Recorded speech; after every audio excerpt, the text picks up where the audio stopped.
I think now we'll move on to the first talk. So Dr. Soma is going to explain to us about when to smile.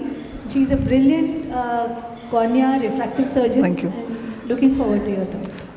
Thank you, Anaga. First of all, thank you, and it's my distinct pleasure and happiness to be here. And thanks, Dr. Pata Biswas and everybody from Trenetralaya to invite me.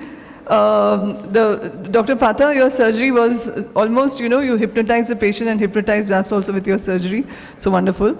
In the next 5.5 minutes, come what may, I'm completing my talk. And my talk is about indications. Sorry? They're all smiling because the patient is happy, so we're all happy.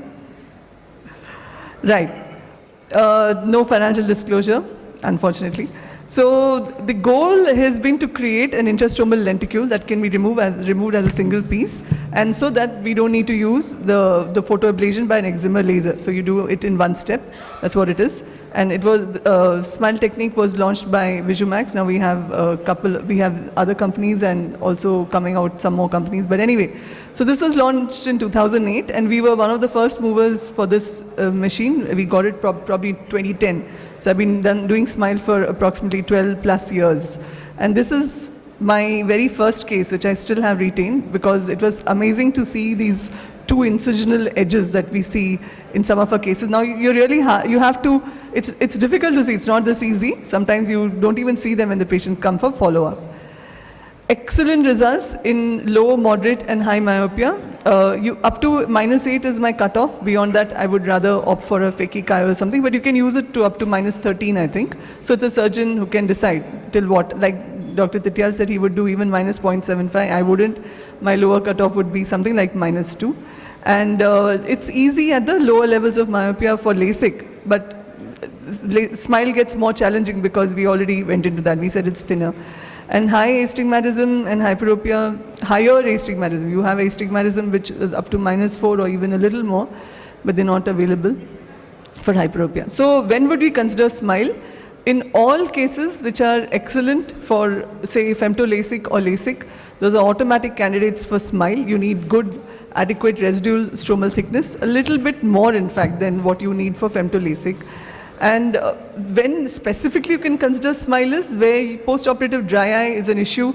Let's say, those who go onto a cabin crew, for example, where they're continuously in those kind of atmosphere, where dry eye is more common, software engineers, contact lens wearers, and other predisposed patients, I would consider Smile over, I would try to push Smile over femto-LASIK for these patients. And patients are very aware, so they come asking for it. Also, all myopia, almost all ranges, as I mentioned, in my hands, -2 to -8 with astigmatism up to -4. But the criteria is that the patient should have a crisp endpoint of refraction. So don't go for a patient in whom that when you're trying to refract the patient, it is 20-20 parts, or sometimes 20-25, sometimes 20-20 parts. So if you don't have a crisp endpoint of refraction, it is hard for you to assess the outcome. Because at least initial Smile surgeries that we used to do, the day one post-op and even the 1 week post-op was not overwhelming results. It used to be a little bit worse off than LASIK. Now with the newer generation machines, it has caught up.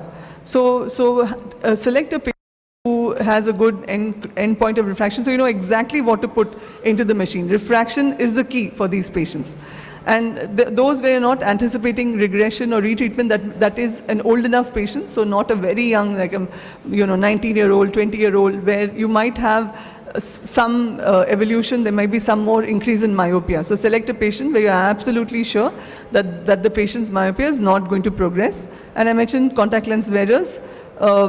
When I mean younger patients, I mean that for the pre-presbyopic age group, perhaps Smile may not be the best of techniques because it does not give an asphericity, or it does not induce aberrations which help the 40-year-old to see a little bit longer without glasses. So if you have a pre-presbyope, I'd rather select some other technique, but that should not disqualify us from using Smile. And of course, the topography should be normal. And you have to match the patient's expectations. When we bracket Smile as a premium surgery, the expectations are super premium. So you have to make sure that they know what the outcomes are going to be for that surgery. So what is the literature update? So interestingly, the 10-year outcomes of the same cohort of patients who were reported as a very original cohort of 6 months outcomes of SMILE, if you remember that paper, very important paper. So 56 of these 91 eyes were, again, these patients were called in and again re-examined 10 years ago. And I'm not going to details, but what was so good to know is that the good results that they had, that more than 95% had good visual outcomes and so on within plus minus 0.5, was still there even at the end of 10 years. This is more than half of them have at the end of 10 years. So the stability of SMILE is very well established. The problems with the earlier machines, because the treatment time was very long, so the suction losses were more, and especially when you start off. So you may have suction losses as much as 4%, and you have to have a very cooperative patient because they might move in between and so on. So now that is also less. So to conclude, it's safe, efficient, dry eye is reportedly less. The newer machines have faster post-op recovery and day one post-op vision. But it is not a panacea for all corneas. Just because a cornea is at risk for ectasia doesn't mean that we should do SMILE. So that's just a disclaimer that I have for you. Thank you very much, and it's 6 minutes. Yes, thanks a lot, Somasheila, for a wonderful talk.